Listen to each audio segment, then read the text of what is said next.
up na there. Over You can there. up there. Ano daw?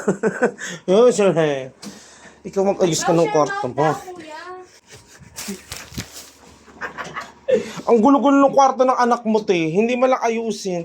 Tapos, ang dami niyang gagawin doon. Hailey, tara na. Anong magulo to?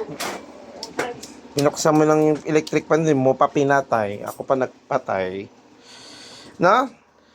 Paano mo to? Eli! Tignan mo.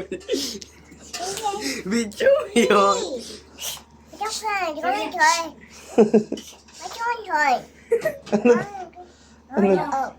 Stop. Don't hurt him. Stop it. Ah. Sabi mo, no. Uy, ano ba? Ano sila?